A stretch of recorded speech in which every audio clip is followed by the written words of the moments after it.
What is up, everybody, and welcome to another edition of the God Next podcast. I'm your host, Mitchell Baldwin, with my co-host, Donovan Moore. Yes, sir. Yes, sir. What's going on, fellas? And we have Bennett Bones, Nate Ash, dressed to the nines. Say what's up, B. How y'all doing? Came for the special occasion tonight. Yep, absolutely. Special edition episode. As everybody knows, it's week 10. We're more than halfway through the season so far. So we will be handing out mid-season awards on this episode, going through all the major awards in the NFL. So make sure you like, comment, subscribe, all of that type of stuff. Follow us on the socials at the Got Next Podcast. And without further ado, let's get into the intro.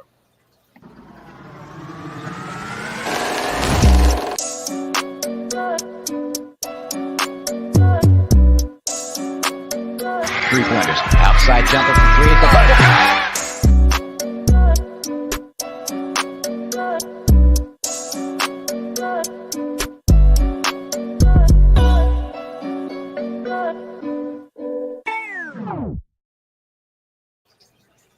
All righty, the first award that we will be getting into tonight.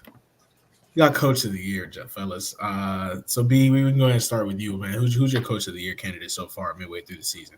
My coach of the year is no one other than Mike Tomlin of the Pittsburgh Steelers. I think he deserves Coach of the Year this year. Just one, because he's never received that award in his 18-year coaching career, and they've been doing it the Steelers the last couple of years, but saying it's going to be his first losing season and whatnot.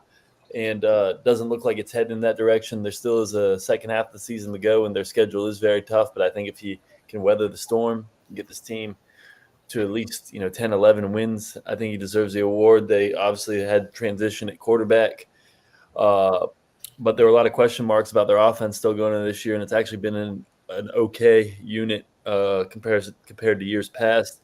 And I think he also elevated the defense by getting additions like Patrick Queen and the guys in the secondary like Dante Jackson, and even drafting Beanie Bishop. They stacked an already good defense, so that high level play continues from the team. It's obviously inspired from him, and I think he deserved that award in that case. Yeah, I'm not trying to be biased, but I gotta go with Dan Quinn. Honestly, man. Just everything that Washington has been through, just all the change and turnaround that they've had, starting with ownership on down, and for him to come in, and it was a rebuild, clearly in a lot of fans' eyes, including myself, but to have just everything happen so suddenly year one, they're sitting at 7-2 with the division insights and maybe even further playoff hopes. So just for all of that to go around, and just how players actually if y'all seen reports, players actually want to come to Washington now. Like that's unheard of in at least my lifetime. So just with all of that, how he's completely changed the culture. He has them believing that they can beat anybody. And you just see the players speak so highly of the coaching, and it always starts with the coaches. So I got to go with Dan Quinn. It's hard to not pick him right now. I mean, Dan Campbell will be another pick for me, so it's one of the Dans, but just being a Washington fan and seeing how he's turned Washington completely around, just the face of the franchise, how they're going to look years to come from now. Hopefully it's been really good to see. So I got to give it to Dan Quinn, but there's a lot of other good people out there as well. You both sold me. I had one guy going into this, and then you both made some really good points for your teams and their coach. So I'm going to ultimately go with Dono here, man. I think he's right. In the beginning of the season, man, or actually before the season started back in March, I said, look, don't be shocked if the Cowboys are worse than the Commanders, or the Commanders are better than the Cowboys. And it's completely come to fruition, man. 7-2 is kind of unheard of, though. Like, I thought the Commanders would be good, but 7-2 is kind of ridiculous. But I mean, if you look at the team and the way the roster has been built, especially on offense, it's perfect. Like, I really love it. You got the double running backs, you got Brian Robinson, and honestly, I feel like the Commanders of the past would have went out and got Austin Eckler and tried to make him the number one guy. But to honestly realize that he's 30 years old, he doesn't need to be a number one guy, and not give him a huge contract, but give him a complimentary role. Austin Eckler as a number two is great. And then you got Terry McLaurin. You're seeing him emerge. I think he always had the talent there, but just couldn't get the ball consistently, especially good quality targets. So yeah, it has to be the Commanders for me right now. I mean, honestly, if you told me that they'd be 7-2, I'd have told you were crazy, before the season started. So yeah, absolutely. Next up, we got comeback player of the year, B. This one's still up for grabs, obviously, because based on how the season's going. But I do think that Joe Burrow is going to end up getting the award just because, he had that wrist injury midseason last year. It's funny, they're playing the Ravens tonight, and that's actually like last year around the same time when that injury occurred. And he's had multiple 5-touchdown passing games. He's been a strength for his team. But unfortunately, the team hasn't performed all that well, so that could hurt them in the running for that award. But they're usually, to pick up their steam this time of year. So I think, contingent upon like how the Bengals finish up, I think he could realistically win this award. That's why I'm going with him. Yeah, I'm gonna go with Joe Burrow as well. Honestly, if the Bengals defense wasn't as bad as it was, they had a little bit of a better record. I honestly believe he'll be in the MVP conversations right now because Joe Burrow has been playing some excellent football. It's just his team as a whole hasn't really been playing that great. But for comeback player of the year, I'm definitely going with Joe Burrow as well. I don't really see any other candidates this year that I've really stood out because I would say Sam Darnold, but I don't believe he's eligible for this award because I don't think he was injured last year. He just was a backup. So Joe Burrow is my pick here. He's having an excellent season, albeit the defense isn't that great. But as B mentioned, they usually pick up steam around this time. I think they'll lose to the Ravens tonight, but I also think going forward with the schedule they have, it's going to get easier for the Bengals. So I'm going to pick Joe Burrow for comeback player of the year. He's playing great football. And I meant to mention this last coach on the last one, so sorry to go back, but I will go forward. Sean McDermott, too, of the Bills, because nobody expected the Bills to even make the playoffs, honestly. And now they look like one of the elite teams in the AFC. So definitely I wanted to shout him out. And then for comeback player of the year, a lower end candidate, I definitely don't think it's possible for him to get it, but just also want to put his name out there. Baker Mayfield, man. Obviously he had a really good season last year, but he's built even more on that, especially losing Mike Evans and Chris Godwin, still looking solid. Took the Chiefs to OT last week, so want to shout him out. But my guy for comeback player of the year is going to be J.K. Dobbins, actually. Obviously, he's had, the major leg injuries and stuff in the past years and hasn't been able to get on the field. But, I mean, this year, coming in, I thought he was going to, have more competition with Gus Edwards. And he's just completely blown him out of the run. Like, he really is not even getting opportunities because J.K. Dobbins has been great. He's been really good for them. He's been their number one running back all year. So, yeah, I'm going to go with J.K. Dobbins. Next up, we got the defensive rookie of the year, B. I'm going to pick Jared Verse of the Los Angeles Rams. Just think, his linebacking play has brought, an element to that defense that obviously needs, a new player after, AD retiring. But they were struggling at the beginning of the year, and I feel like he's kind of given them life and has shown that he can be a game changer. So I think, he's in the running, but I think he's also in the lead right now for Defensive Rookie of the Year. Yeah, Jared Verse is going to be my pick as well. But also don't sleep on Quinyon Mitchell. He's been starting corner for the Eagles since week 1. He's been playing excellent football. He hasn't allowed a touchdown, and I believe his first 8 or 9 career games. The passer rating is very low when he's being targeted. And honestly, he may be playing better football than Darius Slay on the other side, who's a former All-Pro corner. He's a veteran in this game. But the Eagles got a home run pick in Mitchell, and we'll see how he does against CeeDee Lamb this week, who's a great receiver. But if not Jared Verse, my pick would be Quinyon Mitchell for sure. He's playing some excellent football on the outside. And corner's a very tough position to play as well. You're on the island most of the game. A lot of times it's on you. If you allow a catch that's on you or if something happens deep or anything like that, it's usually the corner's fault. So they get scrutinized a lot, but he's stepping up to the challenge. Yeah, definitely shout out Quinyon Mitchell, man. He's something about his last name just has a ring to it. I don't know what it is. But I really like Jared Verse, man. I really like him. I think he's definitely the favorite for this award right now. Not much to say. I mean, he's just been impactful the whole season so far. So hope he continues it and can get the award. So next up, we got Offensive Rookie of the Year, B. Jaden Daniels, without a doubt. Obviously, I think Marvin Harrison Jr. and Malik Neighbors have both been dominant too. But, when a QB's going to have a killer rookie year, he's going to get the award. Fortunately, Caleb Williams, I think, has potential to, be a really good player in this league. But I think he's had too many down games to be in high consideration for this award. And like you guys mentioned earlier, the Commanders being 7-2, it's just an anomaly. Like, it never happens to them. So for him to be the catalyst of that 7-2 record, definitely speaks volumes. And I think, unless he has a catastrophic injury or plays badly down the stretch, I think this award is his to lose for sure. Yeah, I got Jaden Daniels too, man. He's just different. There's not much more to say. He's different. Yeah, you guys already know how I feel about Jaden Daniels, man. Happy for the guy. Honestly, happy for Commanders fans, man. I know it's a great time to be a Commanders fan. Next up, we have the non-rookie Defensive Player of the Year. I mean, I think Aiden Hutchinson was in high consideration for this before he got hurt, but I think you guys know where I'm going to pivot. My guy, T.J. Watt, another Steeler. He literally gets screwed out of this every year.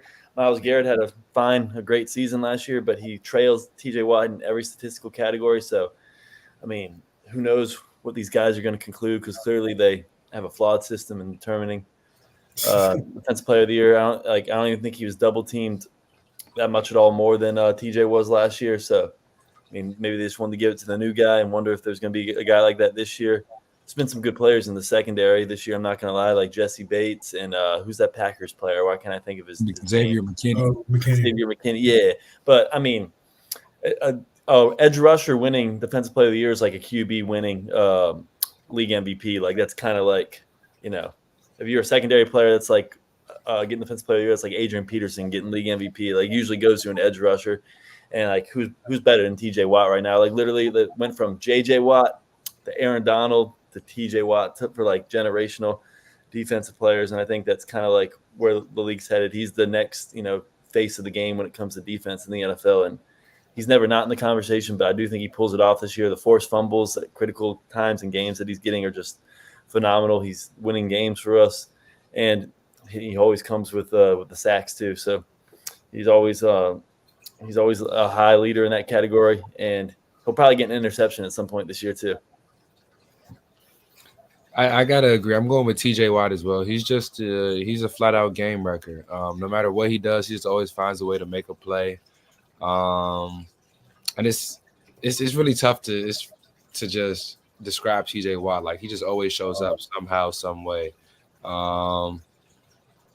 Yeah, I got to go with T.J. Watt. Like, other defenders have stood out this year, but without T.J. Watt, the Steelers, they still have a solid defense, but it's like their defense doesn't make as many plays as they would, force their turnovers as much as they would without T.J. Watt. So I believe you all's record without him is pretty bad, and when he does play, no matter who you have offensively, you still find ways to win more than not, and that's solely because of T.J. Watt, in my opinion. So I got him as my Defensive Player of the Year. Yeah, I mean, it's TJ Watt, bro. And I was saying that last season. It's been TJ Watt, honestly. So definitely long overdue. Hope he gets the award this year. There's really no excuse for him not to. So next up, we have the Offensive Player of the Year. I'm going to go with Derrick Henry for this one. I feel like that's usually almost always a running back or a wide receiver award, and because the QB is going to get league MVP. And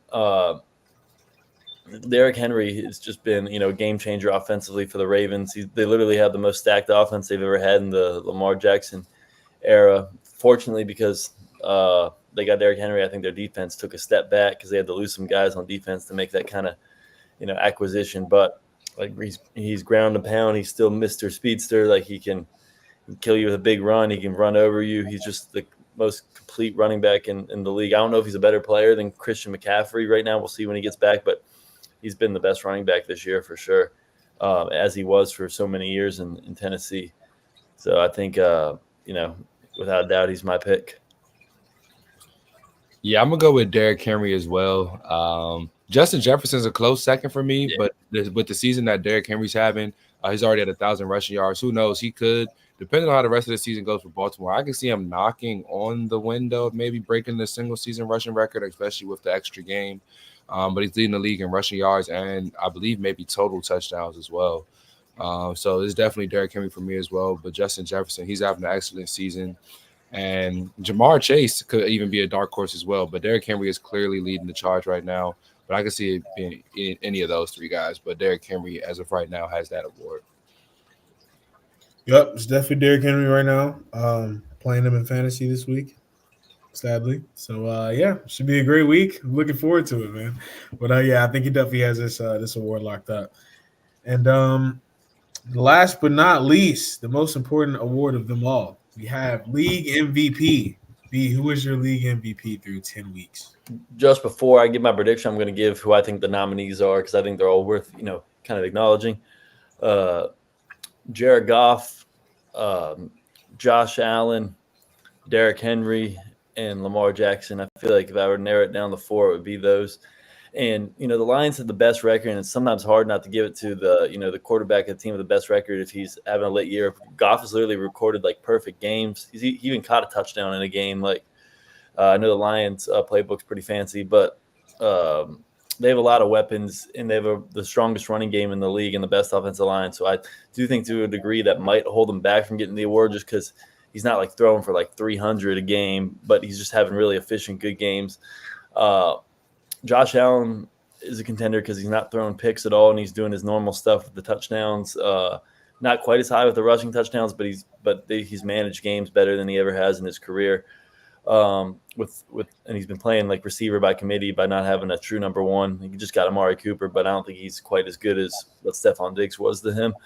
But ultimately, I'm going to go with Lamar in this just because I think he's 20 touchdowns, 2 interceptions right now. I only expect the lit stats to continue, especially because, like I said earlier, the defense might be the worst it's been since he's been the quarterback there, but the offense is the best it's been. They just traded for Deontay Johnson. It's not all that good, but solid number 2. Zay Flowers is clearly probably the best receiver they've ever drafted.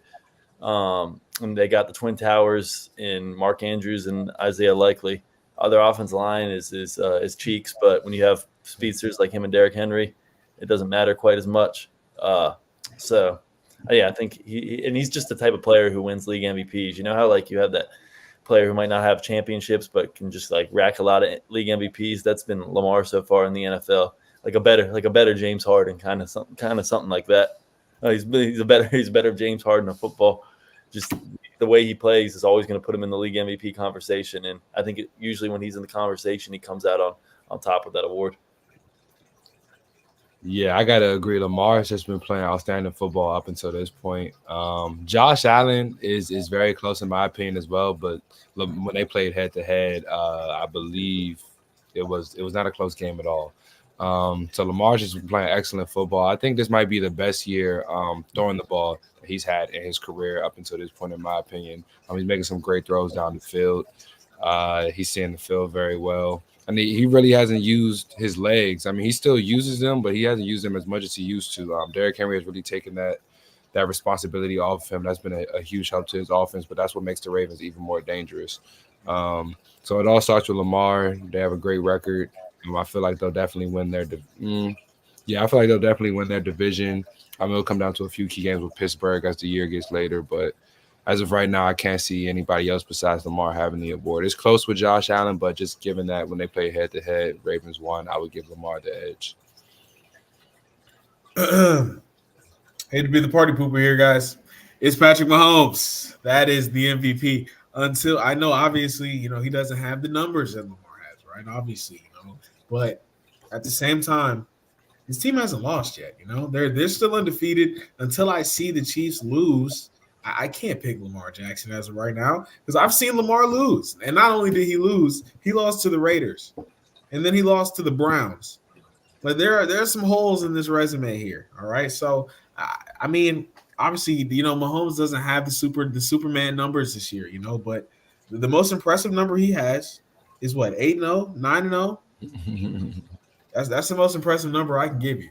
So I forgot to include him in the conversation. Obviously, he's there because, like, without him, they wouldn't be 8-0. And I know he's high in the turnover margin this year, but I really don't think they care that much about the regular season, and they're still 8-0, which is kind of crazy. I agree, but even if let's say right now they're 8-0, if Mahomes plays even a little bit better, they're still going to be undefeated, and he's going to have the numbers also to back it up. So I feel like he's in the best place also to just win it out from here, but we'll see. Yeah. Does anybody have anything else to add in this mid-season edition? You said what, B? Oh, I think we covered it all. I think we did a good job covering it all. I think, all our predictions are going to be in the ballpark of the truth. You know what I mean? Yeah, I agree. We don't have any hot takey guys on the show for sure. No Skip Baylesses. Yeah, definitely no skips on the show. But we appreciate you guys for watching. We hope you stick with us for the rest of the season. Make sure you like, comment, subscribe, all of that type of stuff. And we'll catch you at the end of the year actual season awards for the NFL.